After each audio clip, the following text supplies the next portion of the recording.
Drake has destroyed the importance of album covers, and the reason why will shock you. Ever since the birth of recorded music, albums have only been as successful as the artwork they are represented by. When we look at the purpose of an album cover, it is one of the toughest jobs in the entire world of media. It's a visual representation that is supposed to communicate to listeners what the music they are about to hear holds in store for them. Whether you're looking at a vinyl, cassette, or a CD, album covers connect sight and sound in a manner that no other form of media even has the power to. From whimsy illustrations to stoic headshots, there are endless ways to create a great album cover, but what happens when musicians stop caring about album artwork? More specifically, what happens when the biggest artist in modern music decides that an album cover shouldn't be used to bridge our visual and auditory senses, but instead uses the cover in a way it was never intended? If your name is Drake, this happens to be the exact case, but the way we got here is complicated. When Drake first came on the scene,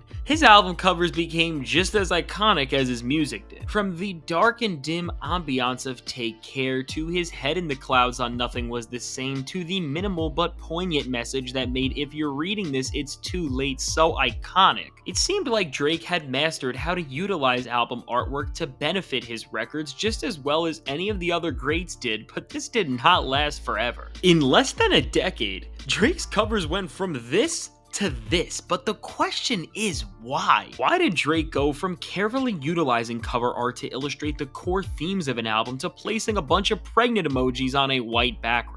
When did the bar get so low for Drake, and what does this say not just about himself, but about the music world as a whole? While what Drake has been doing may seem jarring and even lazy at first, when you further analyze all of his recent covers, these weird and strange choices become more calculated and purposeful than you could ever imagine. Now, between this and this, the biggest thing that has changed in the music industry is how we consume the songs we love. Just as Drake rose to prominence, listeners switched from buying CDs in stores and albums on platforms like iTunes to consuming all the music they could ever desire on streaming services like Spotify and Apple Music for a small monthly fee. As streaming services became the primary way that people consumed music, the conventions of album artwork shifted. No longer were potential music listeners looking up and down a shelf waiting to find which cover would catch their eye, but instead were now looking at which tiny square they wanted to click on the most. Beyond this, album artwork no longer held the same validity to listeners. Before streaming,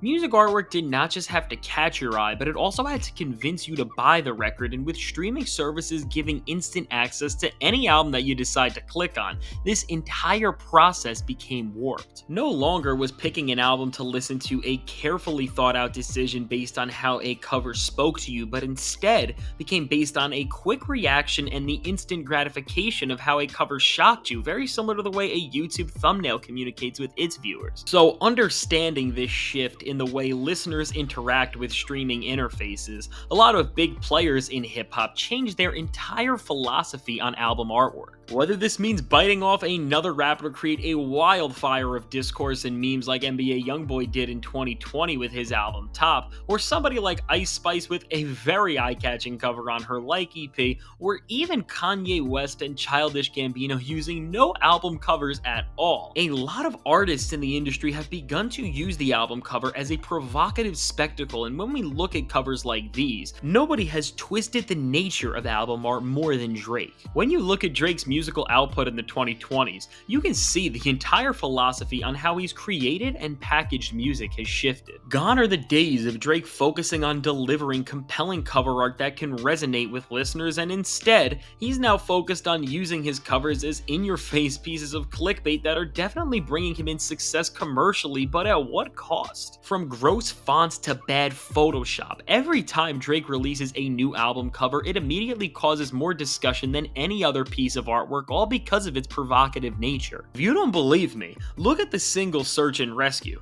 You can see just how far Drake has bought into this strategy as he poses with a woman on the cover that looks just like Kim Kardashian, and with Drake looking like he was flicking up with his rival Kanye West's ex-wife. Everybody was ready to hear this track, and it ended up debuting at number 2 on the Billboard Hot 100 because of all the buzz around it. When we look at artwork like this, and of course Drake's own albums, people go back and and forth, questioning if these covers are a product of one's genius or their insanity. But no matter how bad the quality of these get, people are always talking about them. And with all of this established, understanding the provocative DNA that Drake uses with his modern album covers, we are at his newest project, For All the Dogs, and its cover, which when everyone saw it at first, they made fun of it, saying it looked like it was made by a 5-year-old, to quickly find out that it was actually drawn by one, with the cover being designed by Drake's son Adonis. So while this cover definitely holds a layer of purpose to Drake personally,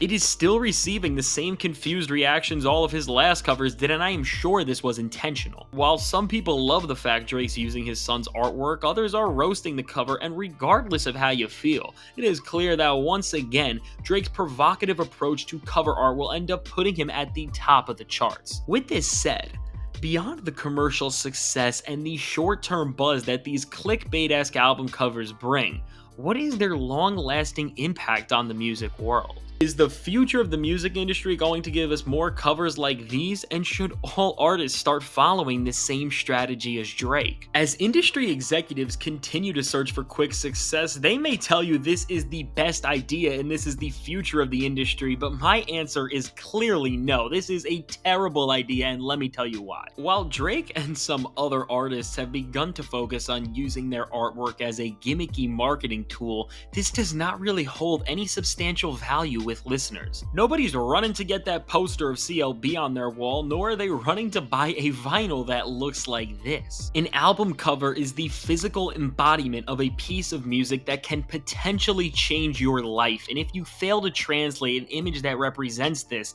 listeners will have a hard time latching on to what you're offering. By following the path that Drake is on, the value of music will continue to dilute and diminish, and if all covers look like this, I don't think the industry can survive. Beyond the fact that these albums only bring short-term success in a digital space, this sentiment does not even reign true for all artists or even most. The reason why these types of covers work for Drake is while they are weird and provocative, the pregnant emojis and a 5-year-old's hand drawing embody the goofy moniker the public has associated with Drake in recent memory. I mean, you see this guy on tour with an inflatable flying sperm on stage and bras all over his arms. Drake is one of the biggest trolls in the rap world, and in a strange way, these bad covers enhance all of the weird aspects that have made his brand so successful recently. I mean, if you don't believe me, could you imagine Kendrick Lamar or J. Cole doing an album cover like Drake?